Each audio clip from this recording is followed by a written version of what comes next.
맞이하였습니다. 우리 예수님, 우리를 죄와 사망으로부터 구원하기 위해서 이 세상에 오셨습니다. 그 구원의 사건을 우리가 또 경험하고 또 기념하며 찬양드리기 위해서 우리가 이렇게 또 성탄절 예배를 드립니다.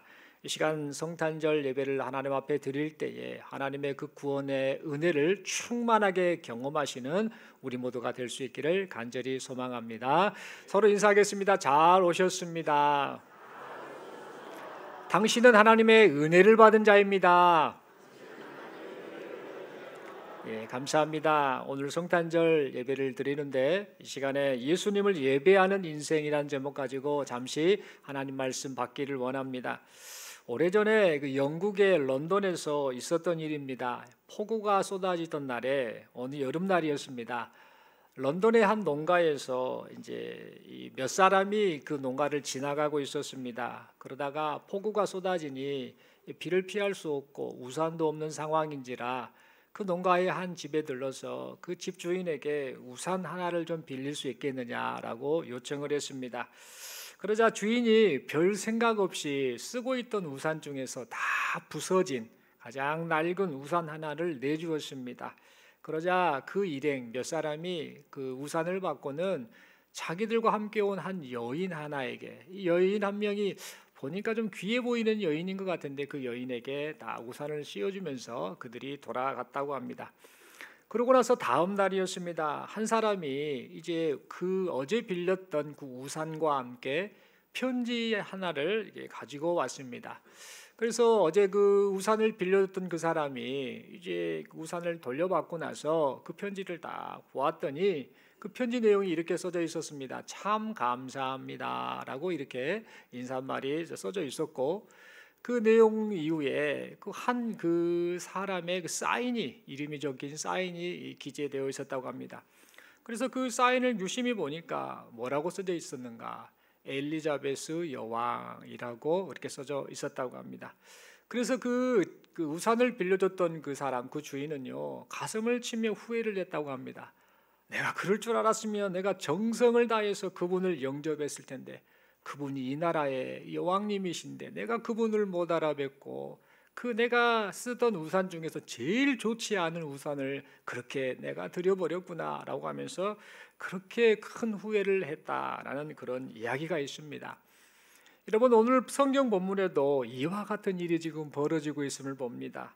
예수님께서 유대 땅 베들레헴에 탄생하셨을 때에 왕이신 예수님, 구원자이신 예수님, 그분이 오셨는데 그분을 영접하지 않은 채 성탄의 은혜와 기쁨을 놓친 사람들이 지금 몇 사람 등장하고 있음을 보게 됩니다.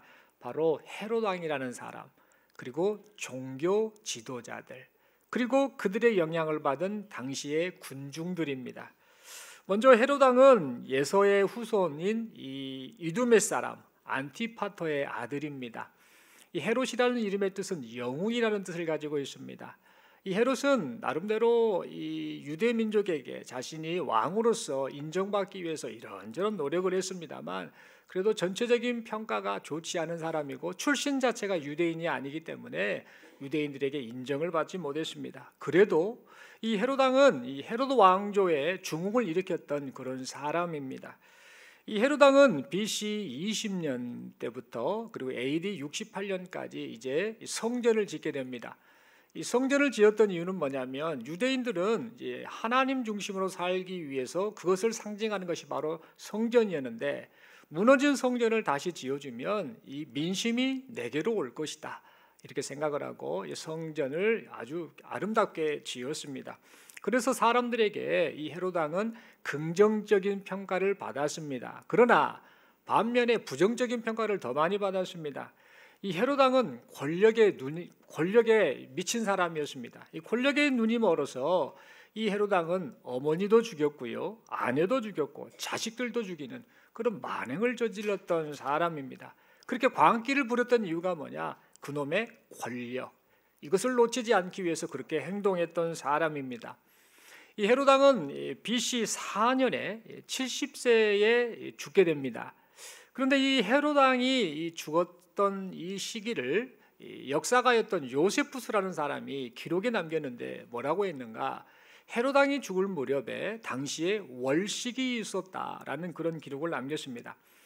그러니까 이 헤롯 왕이 죽을 무렵이 바로 예수님의 탄생과 연관되어 있는 걸 봤을 때, 아하, 예수님이 이 세상에 태어나신 것은 BC 4년경이구나라고 이제 학자들은 그렇게 추정을 합니다. 그런데 이 헤롯이 오늘 본문에 보니까 참 부끄럽고 어리석은 행동을 하고 있음을 우리는 보게 됩니다. 오늘 본문을 보면 헤롯은 동방박사들을 통해서 예수님의 탄생 소식을 듣게 되지요. 그래서 이 말을 듣고요, 헤롯왕은 박사들을 불러서 그 별이 나타난 때가 언제인지 그렇게 자세히 물어봅니다. 그리고 이 박사들을 이제 베들레헴으로 보내죠. 그러면서 하는 말이, 만약 아기를 찾거든, 그 태어난 아기를 찾거든, 내게도 그 아기가 어디 있는지를 좀 알려달라. 왜? 내가 그 아이, 그 왕에게 내가 경배할 목적으로, 그러니까 내게 좀 알려달라라고 말을 하였습니다. 그런데 여러분, 이 헤롯이 이렇게 말했던 것은요, 사실은 그 아기 예수를 경배하기 위함이 아니었습니다. 헤롯왕은 저 아기 예수를 죽일 목적으로 그렇게 거짓말을 했던 겁니다. 헤롯왕은 속으로 말을 하고 속으로 생각을 합니다. 내가 왕인데 무슨 메시아가 태어나, 무슨 왕이 태어나, 그 메시아, 그 왕이 태어나서 지금 이 유대 왕국을 다스린다라고 한다면 지금 내가 왕인데 그러면 내 왕자를 내가 빼앗겨야 한단 말인가? 라는 그런 생각을 하고는 아기 예수를 죽이려는 그런 목적으로 거짓말로, 내가 그 아기께 내가 경배하려고 하니 그 아기가 어디 있는지 내게 알려달라고 박사들에게 말을 했습니다. 그런데 다행스럽게도 그 꿈의 지시함을 받은 이 박사들은 다른 길로 다 돌아가 버립니다. 그래서 헤롯왕은 박사들에게 속은 줄 알고 심히 노하지요. 화를 내면서 그때부터 한 2살 미만의 아이, 사내 아이를 보면서요, 전부 다 죽여버리는 그런 만행을 저지르고 맙니다.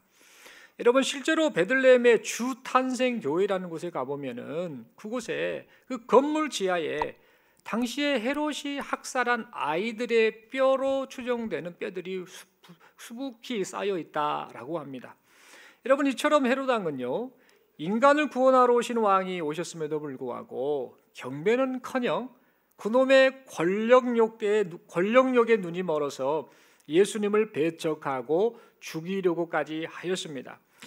그런데 여러분, 오늘날의 사람들도 메시아이신 예수님께 경배 드려야 할 것을 뻔히 알면서도요, 자신이 왕 노릇하는 것을 포기하지 못하고 스스로 왕의 자리에 앉아 있는 경우를 우리는 종종 보곤 합니다.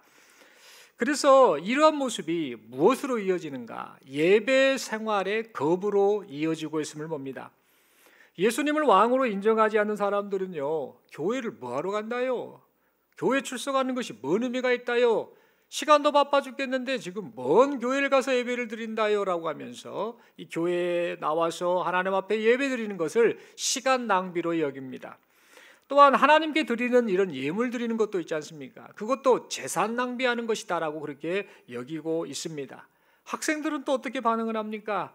공부할 시간도 부족하고 친구들과 어울려 놀 시간도 부족한데 교회는 뭐하러 가요? 잠잘 시간도 부족한데 교회는 뭐하러 가요? 라고 하면서 그렇게 반응을 합니다. 마치 자기 자신의 그 쥐고 있는 그것을 내려놓지 못했던 헤롯과 같이 오늘날 사람들이 그렇게 행하고 있다라는 겁니다. 그러므로 우리는요, 사람들의 이런 모습을 닮지 않아야겠습니다. 이미 왕이신 예수님의 탄생 소식을 들었음에도 불구하고 자신의 왕자를 지키려고 이 세상에 오신 예수님을 배척하고 죽이려고까지 했던 그 어리석은 헤롯의 모습을 닮지 않아야겠습니다. 그리고 예수님을 왕으로 인정하지 못하게 하는 내가 지금 내려놓지 못하는 그런 왕좌, 그 보좌가 과연 내 안에 무엇인지 우리는 돌아보고 그것을 과감하게 내려놓을 줄 아는 여기 모인 우리 모두가 되어야겠습니다. 그러면서 왕이신 예수님, 나를 구원하러 오신 예수님, 제가 주님을 경배합니다라고 신앙을 고백하는 우리 모두가 되어야겠습니다. 여러분, 두 번째로 제사장과 서기관들도 예수님을 영접 및 경배하지 않은 사람들이었습니다. 여러분, 메시아 탄생 예언은요, 당시 사람들에게 널리 아주 알려진 사실이었습니다. 전에 내려온 이야기에 의하면은요, 오늘 그 인용된 말씀 가운데에 이 미가서 5장 2절 말씀이 인용되었는데, 구약 성경 미가서 5장 2절에 보면 예수님의 그 탄생, 메시아의 탄생 곳이 탄생 장소가 베들레헴이다라고 이렇게 예언이 되어 있는데, 이 미가서 5장 2절의 말씀을요, 당시의 사람들은 이것을 믿고요, 많은 사람들이 베들레헴을 순망했다고 합니다. 그리고 심지어 처녀들이지 않습니까? 처녀들은 이 동정녀가 잉태하여 아들을 낳을 것이다 라는 이 약속의 말을 듣고는요, 이것을 생각하고는 베들레헴에서 살면서 노처녀로 늙어 죽는 사람도 있었다고 합니다. 혹시 자기가 뭐 아기를 잉태할 수도 있는 거 아닌가 이런 생각을 했겠지요. 그렇게 그만큼 사람들 사이에서는 미가서 5장 2절의 말씀, 베들레헴에 메시아가 탄생할 것이다라는 이 예언의 말씀을 많은 사람들이 알고 있었다라는 겁니다. 일반인들도 알았는데 종교 지도자들은 얼마나 더 자세히 알지 않았겠습니까? 그만큼 널리 알려져 있었던 것이죠. 그래서 제사장과 서기관들은 헤롯 왕이 그리스도가 어디서 나겠느냐라고 물을 때에 미가서 5장 2절의 말씀을 인용해서 그 메시아가 베들레헴에서 탄생할 것이다라고 그렇게 자신 있게 말을 해 주었던 것입니다. 하지만 이 종교 지도자들은요, 메시아가 어디에서 태어나실 것을 분명히 미가서 5장 2절을 통해서 알고 있었고, 또한 그것을 헤롯에게까지 가르쳐 주기는 했습니다만, 막상 그들 자신은 예수님께 경배하기 위해서 예수님께 찾아가지는 않았습니다. 성경을 보면은요, 이 종교 지도자들이 나름대로 성경에 박식했던 그만큼 종교에 열심히 있었던 그 사람들이 예수님을 찾아갔다라는 그런 기록이 전혀 나타나지 않음을 우리는 알 수 있습니다. 여러분, 그들은 머리로는 메시아의 탄생을 알았을지는 모르지만, 그리고 입으로는 메시아의 탄생을 말했을지는 모르지만, 자신들을 찾아 이 세상에 오신 메시아에게 전혀 관심을 갖지는 않았습니다. 그토록 탁월한 분석 그리고 성경적 지식이 있었어도 성경의 주인공이신 예수님을 그들의 메시아로는 인정하지 않았던 것입니다. 그래서 그들은 어떻게 됩니까? 그토록 영광스러운, 그토록 은혜스러운 첫 번째 성탄절, 이 성탄의 영광에 참여하지 못했던 것입니다. 여러분, 오늘날 사람들도 이와 마찬가지인 것 같습니다. 지금까지 살아오면서 누구나 한 번쯤은 예수님의 탄생에 대해서 다 들었을 것입니다. 어른 아이 할 것 없이 전부 성탄절이 되면 2000년 전에 예수님이 이 세상에 오셨다더라 라는 그런 말을 누구나 다 들었을 것입니다. 그런데 그렇게 들은 예수님의 탄생 소식을 그저 지식에 불과하고 나와는 아무런 상관없는 일로 여긴다라고 한다면요, 그 사람에게도 성탄절은 아무런 의미가 없는 날이 되고 말 것입니다. 그런데 여러분, 이 이야기는 세상 사람들에 대한 이야기인데, 만약에 여기 모인 우리가 지금 성탄절 예배를 드리면서 하나님께 영광 올려드립니다라고 고백하는 여기 모인 우리가, 그래서는 아니 되겠고 그러지도 않겠습니다만, 혹시 만약 우리가 세상 사람들처럼 예수님에 대한 진정한 신앙 고백이 없이 관심이 없이 그저 성탄절을 그냥 보낸다라고 한다면 이를 어찌하면 좋겠습니까? 성경에 대해서 많이 배우고 내용을 잘 기억하면서도 이 세상에 오신 예수님을 찾아가려고도 하지 않고 경배하려고 하지 않았던 종교 지도자들처럼 우리가 만약 그들과 같은 모습으로 신앙생활을 하고 그렇게 성탄절을 보낸다라고 한다면 이를 어찌하면 좋겠습니까? 여러분, 욥기서를 보면은요, 머리와 입으로 자신이 알고 있는 하나님에 관하여서 친구들과 변론했던 욥이 등장을 합니다. 그런 친구들에게 나는 하나님을 안다, 하나님 앞에 살고 있다라고 이야기했고, 이 욥의 친구들도 엘리바스, 빌다, 소발, 그리고 나중에 등장하는 엘리후까지 전부 하나님에 관해서 이야기를 합니다. 자기가 생각하는 하나님, 자기가 알고 있는 하나님, 자기가 경험하는 하나님에 대해서 이런저런 말을 하면서 자기가 생각하는 신앙관을 가지고 서로 변론하는 장면이 나옵니다.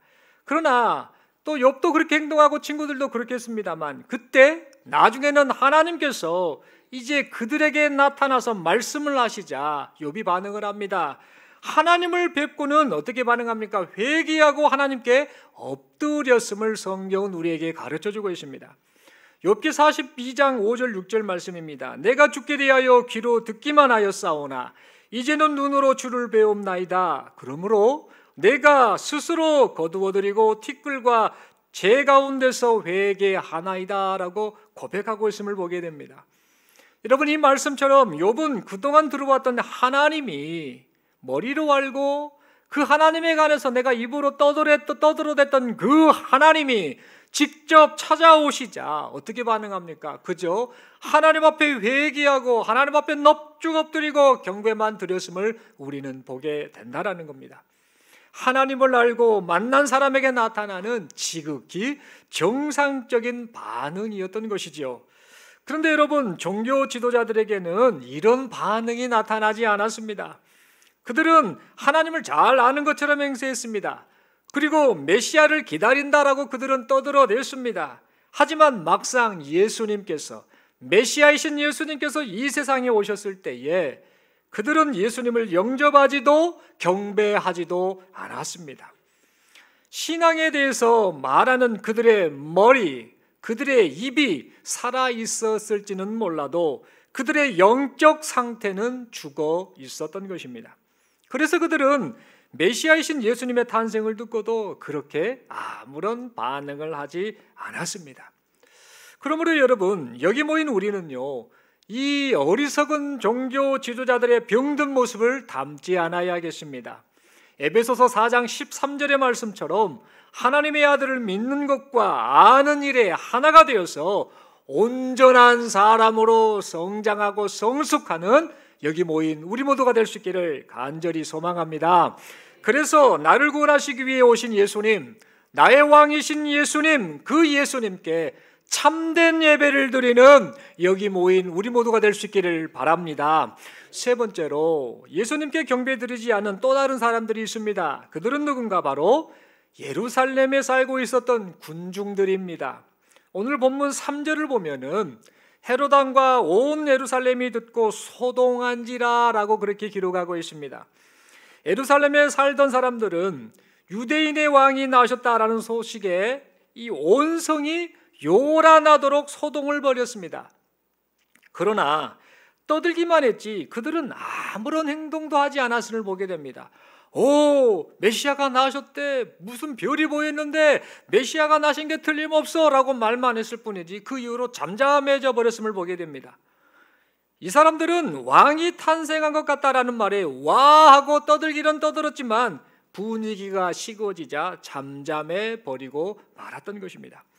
그들은 나중에도 그랬습니다. 예수님 탄생 때도 그렇게 반응했던 사람들은 나중에 예수님께서 공생애를 시작하셨을 때에, 그리고 권위 있는 가르침과 또 많은 기적을 베풀어 주실 때에 우와, 저분이 혹시 메시아가 아닌가라고 하면서 우르르르 하면서 예수님께 몰려들었습니다. 그러다가도 분위기가 변해서 대제사장과 서기관들이 예수님을 죽이려고 하자 거기에 부하내동하지요. 그래서 빌라도에게 몰려가서 십자가에 못 박으소서라고 외쳐댔던 사람들, 그들이 바로 이 백성들, 군중들이었습니다.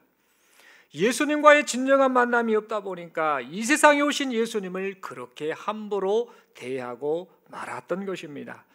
사랑하는 성도 여러분, 그러므로 우리는 오늘 성탄절을 맞이하여서 예수님과의 진정한 만남을 갖는 우리 모두가 될 수 있기를 바랍니다.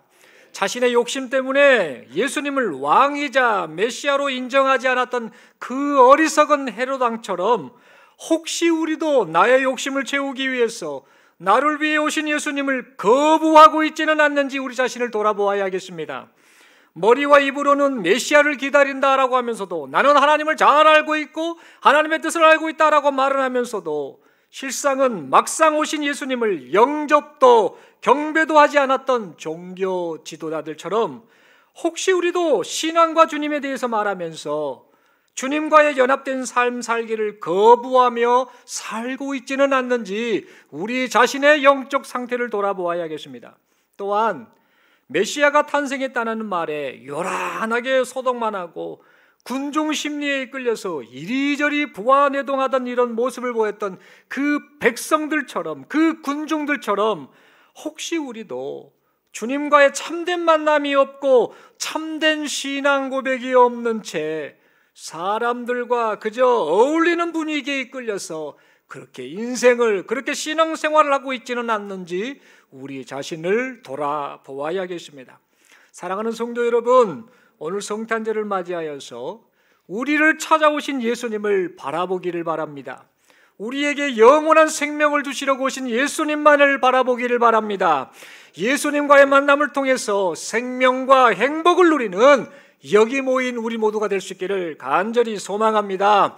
더 나아가서 우리의 이웃들에게 영원한 생명을 주러 오신 예수님을 전하며 생명 살리는 일에 힘쓰는 여기 모인 우리 모두가 될 수 있기를 간절히 소망합니다. 마지막으로 한 가지 이야기만 더 드리고 설교를 마치고자 합니다. 산부인과 의사로 활동하는 어느 집사님에 관한 이야기입니다. 그 집사님이 이런 일을 겪고 나서 그의 깨달음을 잠시 나눈 적이 있다고 합니다.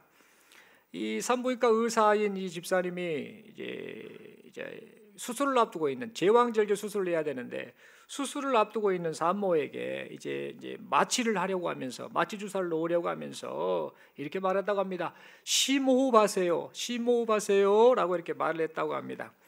그런데 그렇게 하면 어떻게 해야 됩니까? 숨을 이렇게 직접 심호흡을 하는 게 맞지 않겠습니까? 그런데 이 산모가 얼마나 긴장을 했는지 심호흡은 하지 않고요,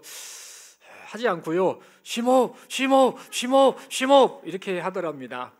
별것 아닌 행동인 것 같은데 그것을 보고 그 산부인과 의사로 활동하는 그 집사님이 한 깨달음을 가졌답니다.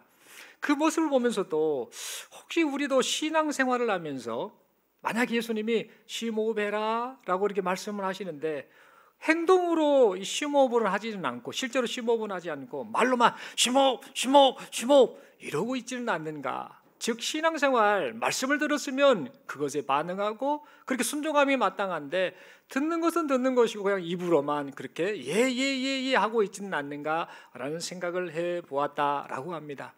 사랑하는 성도 여러분, 행함이 없는 믿음은 죽은 믿음입니다. 그러므로 오늘 이 말씀을 듣고 실제로 삶 속에서 우리를 위해 이 세상에 오신 예수님, 그 예수님을 바라볼 수 있기를 바랍니다. 그분을 경배하고 또한 삶 속에서 그 예수님을 전하는 여기 모인 우리 모두가 될 수 있기를 간절히 소망합니다. 그래서 이 예수만 바라보던 이 신앙생활, 이 인생이 나중에는 천국에서, 하나님 나라에서 그분을 배웠고 영원토록 찬양하게 될 것이다라는 사실을 생각하며 우리에게 주어진 인생 시간, 특별히 오늘 성탄절을 주님과 함께 기쁨으로 보내시는 여기 모인 우리 모두가 될 수 있기를 간절히 소망합니다. 마지막으로 서로 이렇게 인사하겠습니다. 주님이 우리를 만나러 오셨습니다. 한 번 더 인사하겠습니다. 예수님을 예비하는 인생을 삽시다. 마지막으로 서로에게 손을 내밀며 축복하고 권면하며 인사하겠습니다. 예수님을 전하며 삽시다. 아멘이십니까? 우리에게는 소망이 없습니다. 딱 하나 유일한 소망, 예수님밖에 없습니다. 그 예수님 덕분에 지금 성탄절을 보내고 있고, 그 예수님 덕분에 오늘 하루를 살고 있고, 그 예수님 덕분에 우리에게 허락된 인생 시간을 살고 있습니다. 뿐만 아니라 그 예수님 덕분에 우리는 장차 영원한 하나님의 나라에서 영원토록 행복을 누리게 될 것입니다. 그것을 믿고 오직 예수님만을 바라보며 살아가시는 우리 모두가 될 수 있기를 간절히 소망합니다. 기도드리겠습니다. 하나님 아버지, 말씀 받았습니다. 말씀 듣고 우리의 영원한 예배 대상 되신 예수님만을 예배하며 찬양하는 우리 모두 되길 원합니다. 우리를 구원하기 위해 오신 예수 그리스도, 그 예수 그리스도만을 바라보면서 예수 안에서 우리에게 주어진 인생 시간을 살며 또한 예수만이 우리의 구원자이십니다, 그분만이 우리에게 생명을 주십니다라고 사람들에게 증거하며 살아가는 예수 증인으로 살아가는 우리 모두가 되게 하여 주옵소서. 말씀 받고 이제 실제로 삶 속에서 그렇게 삶을 살아내는 능력이 나타나게 하여 주옵소서. 우리 주님 예수님 이름으로 기도드리옵나이다. 아멘.